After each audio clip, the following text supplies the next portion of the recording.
Haleluya, kita berjumpa lagi dalam Pray From Home. Dan malam ini kita sama-sama akan belajar merenungkan firman Tuhan, juga melakukannya dengan hikmat Tuhan. Dan sebelumnya kita berdoa bersama-sama. Bapa, dalam nama Yesus, malam ini kami menyerahkan roh, jiwa, dan tubuh kami dalam tangan Tuhan. Dan biarlah telinga kami mendengar, mata kami melihat, hati kami terbuka untuk firman-Mu, dan kami siap untuk menjadi pelaku firman-Mu. Dalam nama Yesus kami bersyukur dan berdoa. Amin. Nah, malam ini saya akan sharing tentang menyikapi perubahan. Saudara yang dikasih Tuhan, perubahan itu pasti terjadi. Mau tidak mau, perubahan pasti terjadi. Saat kita sedang berkumpul bersama dalam Pray From Home, kita juga melihat detik demi detik berjalan.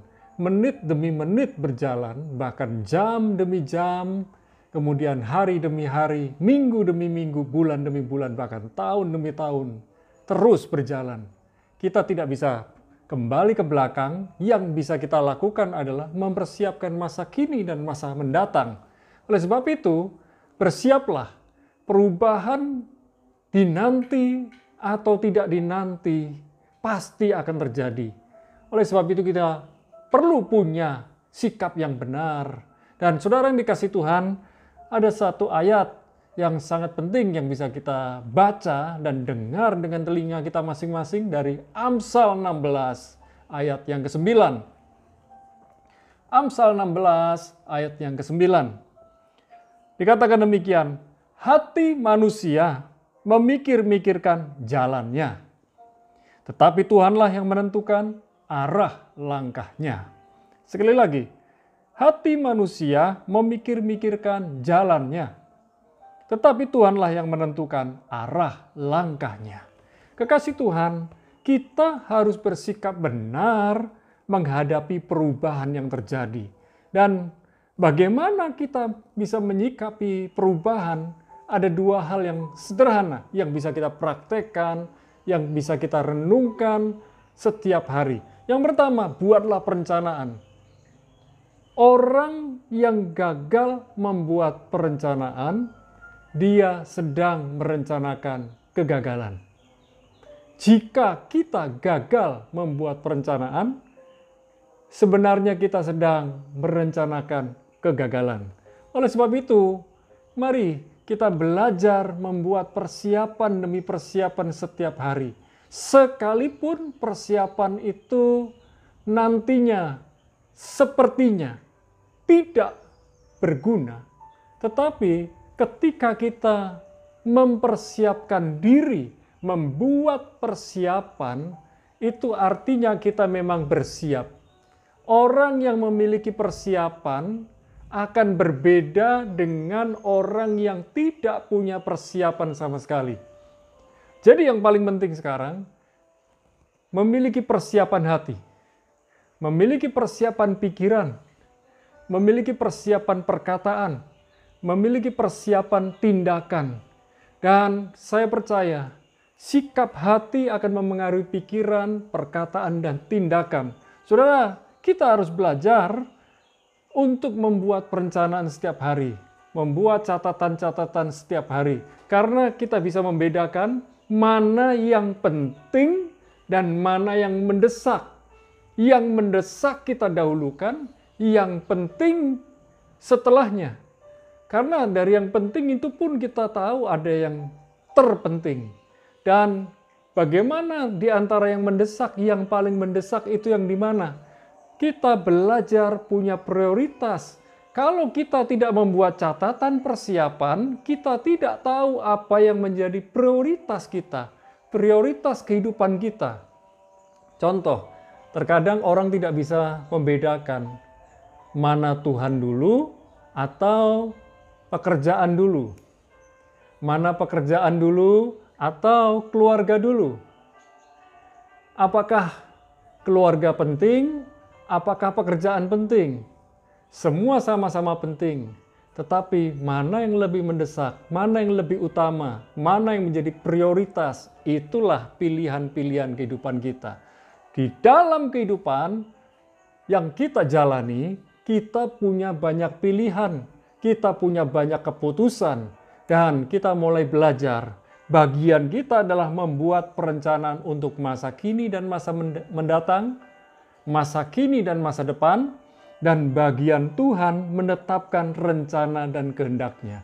Jadi, kita boleh membuat perencanaan-perencanaan, tetapi Tuhanlah yang menetapkan keputusannya. Dan kalau kita setuju dengan kehendak Tuhan, maka kita melihat perubahan demi perubahan itu baik adanya buat kita. Saudara yang dikasih Tuhan, saya banyak mendengar dan saya banyak menyaksikan bahwa di tahun 2020 yang lalu, banyak saudara dan teman-teman yang mengalami PHK, pemutusan kontrak, dan mengalami usaha yang terhenti, mengalami kebangkrutan. Tetapi bagi orang yang menyikapi semua masalah itu dengan benar dan baik, mereka bisa bersyukur. Mereka bisa bersyukur dan mereka tetap bersukacita, malah keluarganya makin rukun, makin sehati, makin sungguh-sungguh di dalam Tuhan. Mereka menyikapi perubahan dengan benar dan baik. Sementara di lain pihak ada orang yang menyikapi perubahan dengan bersungut-sungut, dengan marah, dengan kecewa, karena mereka merasa sudah berjasa buat perusahaan.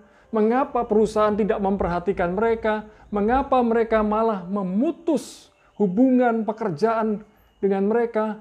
Mereka sangat kecewa. Saudara, kalau kita kecewa, kita tidak bisa mengubah keadaan. Tetapi orang yang bersyukur dan bersukacita, dia tahu di balik semua masalah itu, Tuhan turut campur. Tuhan turut beserta. Saudara yang dikasih Tuhan, mari kita sama-sama belajar membuat perencanaan. Dan orang yang membuat perencanaan akan melihat mana perencanaan yang penting dan mendesak, mana yang terbaik. Itulah yang datang dari Tuhan. Saudara, itu yang pertama, membuat perencanaan. Yang kedua sekarang, miliki kemauan untuk berubah. Perubahan bukanlah perubahan sampai terjadi perubahan. Banyak orang ingin berubah, tetapi itu hanya lip service, hanya kata-kata belaka. Aku mau berubah, aku mau berubah, aku mau janji berubah. Tetapi kalau janji hanya janji tanpa berkomitmen untuk menepati janjinya, maka itu adalah janji gombal. Nah, kita mau belajar untuk berkomitmen. Kita tahu, kita pahami, perubahan bukanlah perubahan sampai terjadi perubahan. Artinya kalau kita memang mau berubah, cepatlah berubah. Jangan berlambat-lambat untuk berubah. Kekasih Tuhan, perubahan itu dapat terjadi secara mendadak. Kita pengennya perubahan terjadi pelan-pelan, sampai kita siap dulu. Oh enggak, perubahan bisa terjadi kapan saja. Perubahan dapat terjadi lewat peristiwa-peristiwa yang menyakitkan hati kita. Perubahan-perubahan dapat terjadi lewat peristiwa yang mengagetkan kita. Tetapi perubahan demi perubahan dapat terjadi sesuai dengan ekspektasi kita, harapan kita. Nah, ini yang harus kita lakukan. Belajarlah setuju dengan kehendak Tuhan. Sebab jika kita memberontak dengan kehendak Tuhan, maka kita akan terpaksa untuk berubah. Jangan sampai kita ini menjadi orang yang terpaksa untuk berubah. Tetapi kita ini berubah karena memang mau berubah. Orang yang terpaksa berubah itu sakit sekali. Misalnya, sebuah peristiwa yang menyebabkan kecelakaan. Itu terjadi perubahan, dan perubahan itu menyakitkan. Bahkan sekalipun ada sebuah peristiwa yang menyakitkan, ada banyak orang tetap tidak mau berubah, tetap keras hati. Jangan sampai kita ini keras hati. Kalau kita tahu harus berubah, cepatlah berubah. Karena kalau kita nurut dengan kehendak Tuhan, semuanya akan diatur, ditata Tuhan sedemikian rupa. Sekalipun hal itu, perubahan itu tidak pernah kita duga sebelumnya. Saudara yang dikasihi Tuhan, berubahlah karena kita memang mau berubah. Jangan sampai kita terpaksa berubah. Perubahan akan terjadi, ekonomi akan berubah terus, terkadang fluktuatif, naik turun, kita nggak tahu apa yang terjadi. Masa depan yang kita tahu adalah masa depan yang penuh harapan. Namun, bagaimana menikmati masa depan yang penuh harapan, kita juga tidak tahu. Yang kita tahu, Tuhan pegang hari esok. Tuhan punya janji, aku akan memberikan kepadamu hari depan yang penuh harapan. Jadi, peganglah perkataan Tuhan, berjalanlah bersama dengan Tuhan. Firman Tuhan berkata, firman-Mu adalah pelita bagi kakiku dan terang buat jalanku. Artinya kalau kita berjalan dalam firman Tuhan, berjalan dengan firman Tuhan, maka firman Tuhan akan menerangi jalan-jalan kita. Sekalipun di dalam kegelapan, Tuhan yang menuntun kita, Tuhan yang memimpin kita, Tuhan yang membimbing kita. Jadi, jangan takut menghadapi hari esok, jangan gentar menghadapi hari esok, tetap percaya kepada Tuhan, tetap andalkan Tuhan, dan malam ini, mari kita tetapkan hati. Kalau terjadi perubahan, mari kita belajar setuju dengan Tuhan. Tidak menggerutu, tidak bersungut-sungut, tidak ngomel, tapi bersyukur dan bersukacita. Mari saudara kita berdoa malam hari ini. Bapa, dalam nama Yesus, pegang tangan kami, kuatkan hati kami, karena seringkali kami tidak sadar bahwa Tuhan mengadakan perubahan untuk kebaikan kami. Ampuni kami bila mana kami sering mengeluh, sering mengomel, sering marah, sering kecewa, dan sering menuduh Tuhan tidak adil, sering menuduh Tuhan tidak baik. Tetapi malam ini kami mau belajar setuju dengan-Mu Tuhan. Kami mau belajar setuju dengan Tuhan tanpa terpaksa. Kami mau belajar setuju dengan Tuhan dengan penuh sukarela. Malam ini Tuhan, kami buka hati kami, buka kehidupan kami. Tolong kami belajar untuk mengerti rencana dan kehendak-Mu yang sempurna. Biarlah kami belajar untuk mengatur hari kami, menata perencanaan-perencanaan kami, bukan untuk ego kami, tapi perencanaan-perencanaan kami untuk kerajaan-Mu. Malam ini kami berdoa ya Tuhan, bersama-sama dengan kekasih Tuhan. Kami menyerahkan saudara-saudariku yang hari-hari ini sedang membutuhkan pekerjaan, yang sedang menghadapi wawancara untuk pekerjaannya di hari esok. Kami berdoa, biarlah baik pewawancara maupun yang diwawancarai, semua dapat sinkron, dan kami percaya bahwa yang terbaik dari Tuhan akan Tuhan nyatakan buat para pekerja yang sedang membutuhkan pekerjaan. Dan kami juga berdoa ya Tuhan, biarlah hari-hari ini di mana orang-orang yang sedang bekerja, sedang menghadapi goncangan hubungan antara pemimpin dan orang-orang yang memegang perusahaan, orang-orang yang dianggap sebagai karyawan, dianggap sebagai orang yang bekerja di perusahaan tersebut. Kami berdoa ya Tuhan, biarlah para kasih Tuhan yang hari-hari ini sedang mengalami pergumulan dengan pemimpin-pemimpin mereka. Kami berdoa, Tuhan yang memperdamaikan, Tuhan yang menolong, Tuhan yang membuka jalan. Dan malam ini kami juga berdoa buat para kekasih Tuhan, baik sebagai pemimpin maupun sebagai karyawan, dimanapun mereka bekerja, baik di toko, di gudang, di apotek, di pabrik-pabrik, di dunia peternakan, pertambangan, pertanian, perkebunan, dan di dunia pariwisata, baik usaha-usaha transportasi, usaha kesehatan, dan usaha makanan, serta usaha-usaha yang lain. Kami berdoa ya Tuhan, Tuhan menolong, Tuhan memberikan jalan keluar. Di tengah-tengah masa yang sukar, kami berdoa, mereka beroleh hikmat dari Tuhan untuk mengelola pekerjaan mereka baik-baik. Kami berdoa ya Tuhan, Tuhan memberikan kekuatan, hikmat, pertolongan yang tepat waktu buat para pengusaha maupun para karyawan yang bekerja dengan protokol kesehatan. Kami berdoa buat saudara-saudari kami yang sedang mengalami sakit, baik yang mengalami sakit COVID-19. Kami berdoa buat si Ayang yang ada di National Hospital, Tuhan menjamah kesehatannya dalam nama Yesus, berangsur sembuh dan pulih. Kami juga berdoa buat Pak Selamat yang mengalami stroke, Tuhan menjamah kesehatannya, Tuhan menyembuhkan dan memulihkannya. Kami berdoa buat Pak Daud yang mengalami diabetes dan penglihatan yang berkurang. Kami berdoa ada kesembuhan, ada pemulihan, ada mujizat.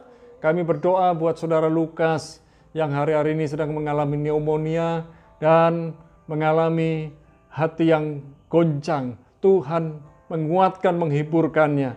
Kami juga berdoa buat Bu Padma, seorang pendoa yang sedang mengalami kanker yang ada di Gudo. Kami berdoa Tuhan menjamah sakitnya. Tuhan memulihkan sakit kankernya. Dan biarlah Tuhan mengadakan mujizat bagi hamba-Mu ini. Kami berdoa Tuhan buat rekan-rekan hamba Tuhan yang bekerja di ladang Tuhan. Kami berdoa biarlah Tuhan menyediakan segala yang mereka perlukan dan butuhkan setiap hari dengan cara Tuhan yang luar biasa. Sehingga mereka dapat berfokus untuk melayani pekerjaan Tuhan, mengembalakan jemaat yang Tuhan percayakan kepada mereka. Kami juga berdoa saat ini Tuhan buat bangsa dan negeri Indonesia, di mana vaksin COVID-19 sedang dibagikan di berbagai kota, desa, dan pulau. Kami berdoa biarlah proses vaksinasi, proses distribusi, dan semua para vaksinator yang ada, Tuhan turut campur. Dan biarlah Tuhan memberikan hikmat buat Presiden Jokowi, Tuhan memberikan otoritas wibawa kepada beliau, dapat memimpin bangsa ini dengan benar dan baik bersama para stafnya. Dan kami juga berdoa biarlah anggota TNI dan Polri dapat mengawal distribusi vaksin COVID-19 dan juga mereka dapat mengawal negeri Indonesia untuk tentram dan damai. Kami berdoa ya Tuhan, biarlah berkat-Mu turun atas negeri Indonesia. Biarlah bencana demi bencana yang sedang terjadi, biarlah berhenti dalam nama Yesus. Dan biarlah ekonomi Indonesia mengalami pemulihan kembali. Malam ini juga kami berdoa buat para guru dan dosen, para murid dan mahasiswa. Biarlah proses belajar mengajar, baik secara daring maupun tatap muka secara langsung, Tuhan yang turut campur. Sehingga tidak ada satupun dari antara guru dan murid yang sakit. Kami berdoa ya Tuhan, rahmat-Mu, berkat-Mu turunkan atas kami. Dan sekarang kami mengangkat kedua belah tangan kami, mengucap syukur kepadamu, percaya kepadamu, bahwa segala yang terbaik dari Tuhan turun atas kami sekarang, di dalam nama Bapa, Putra, dan Roh Kudus, di dalam nama Yesus. Kami bersyukur dan sudah berdoa, sama-sama katakan, amin. Tetap percaya Tuhan Yesus memegang hari esok. Tuhan Yesus memberkati saudara.